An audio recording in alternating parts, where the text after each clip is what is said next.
Alex Lambert. I am the costume designer for NCT's production of Romeo and Juliet this year. I had the pleasure last year of designing Taming of the Shrew with NCT in the Black Box, and that had a cast of about 13. Well, this production of Romeo and Juliet has a cast of 26 with about 30 different characters in it, which makes costuming much more difficult. The Taming of the Shrew was set in the Italian Renaissance, which is a very exorbitant period that has a lot of detailing and a lot of specific characterizations of the period. And when you have a number about 26, it becomes very difficult to find and make that many costumes in such detail. So we were taking the very specific points of Romeo and Juliet and trying to find other periods that it would fit in. The main part of our Romeo and Juliet is the conflict of love and violence. So we tried to find other periods where that was a focal point. They have to have a masquerade in Romeo and Juliet, and they also have to have people walking around with swords on their hip all the time. So we had to figure out that when that would work. We were thinking of highlighting the romantic periods of the time when romance became a big part of society over and over again, much in literature, such as Jane Austen. So we were focusing on the Regency period and how that would work. We decided to go with the Regency period because of how fantastic it makes both the men and the women look. It's very important in a play like Romeo and Juliet, where the majority of the cast is men, that we find a lot of individuality in all of the men's costumes. The Regency period provides this ability that each person can have different colors, different textures, layering, different size collars, that we can each give every character their own personality.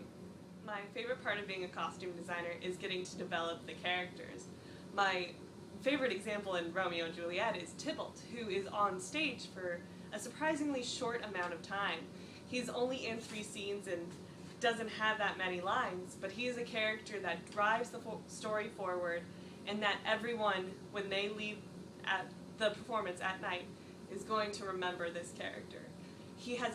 Our actor has a very commanding presence, and I wanted to help that commanding presence with his costume.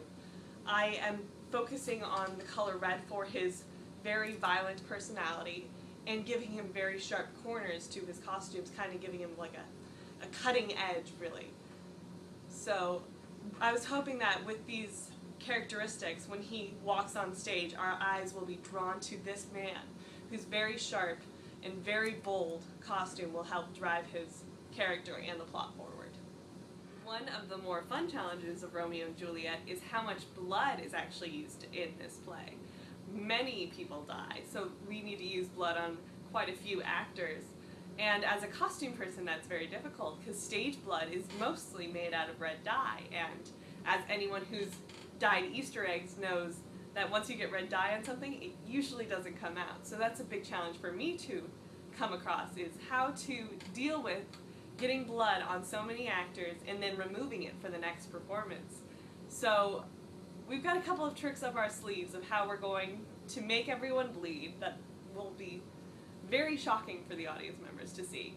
So hopefully you'll all come and see it and see how we handle this blood issue.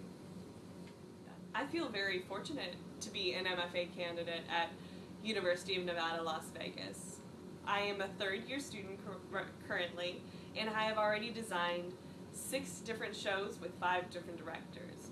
I feel like I have been able to make connections with all of the equity actors that they have brought in to perform with our MFA actors, and along with all of the directors such as Paul Barnes, who was brought in especially for Romeo and Juliet. Each one of them brings their own insight and their own way of approaching a play, and by designing so many shows here, windows have been opened and my eyes have been opened too of how people get about producing and directing each play.